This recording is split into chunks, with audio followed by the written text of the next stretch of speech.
నిన్న ముఖ్యమంత్రి గారు ఒక మంచి మీటింగ్ పెట్టుకున్నారు ఆల్ ఆఫీషియల్స్తోని.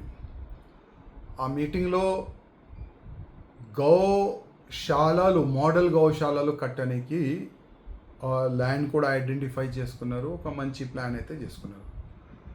నేను మా రేవంత్ రెడ్డి ముఖ్యమంత్రి గారికి ఒక రిక్వెస్ట్ చేయాలనుకుంటున్నా.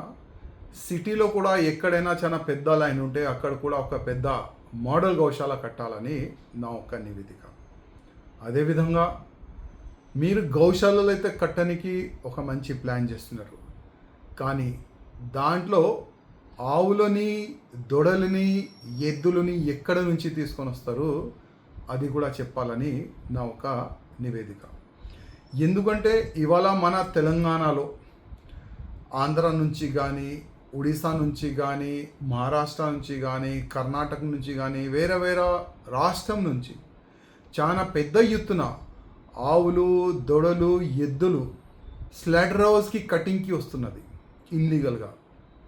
దాని గురించి మీరు ఏం ప్లాన్ చేసినారు, మీ ప్లాన్ ఆఫ్ యాక్షన్ ఏమున్నది అది కూడా కొద్దిగా చెప్తే చాలా బాగుంటుందని నా ఒక ఉద్దేశం. అదేవిధంగా మా రేవంత్ రెడ్డి ముఖ్యమంత్రి గారికి నా ఒక నివేదిక, ఒక స్పెషల్ టాస్క్ ఫోర్స్ని నిర్మించండి. ఎవరైనా ఇల్లీగల్గా ఆవులు, ఎద్దులు, దొడలు మన తెలంగాణకి ఈ స్లాటర్ హౌస్కి కటింగ్కి తీసుకొని వస్తే వాళ్ళకి పట్టుకోవాలి.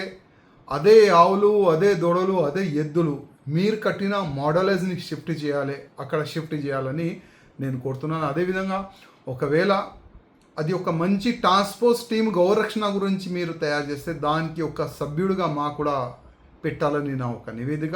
పార్టీని పక్క పెట్టండి. ఎందుకంటే ఎన్నో సంవత్సరాల నుంచి గౌరక్షణలో మేము ఆల్రెడీ పనిలో ఉన్నాము. చాలా వరకు గౌరక్షణ గురించి చాలా వరకు కార్యకర్తలు పని కూడా చేస్తున్నారు.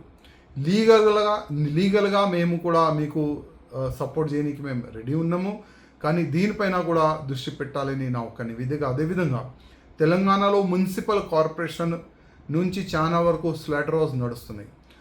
అదే స్లాటర్ హౌస్లో ఇల్లీగల్గా ఎద్దులు, ఆవులు, దొడలు నైట్ పూట కట్ చేసి మన తెలంగాణ నుంచి మాంసాన్ని వేరే వేరే రాష్ట్రాలకి కానీ, వేరే వేరే దేశాలకి కానీ ఎక్స్పోర్ట్ అవుతుంది. దానిపైన కూడా దృష్టి పెట్టాలని రేవంత్ రెడ్డి గారికి నా ఒక నివేదిక.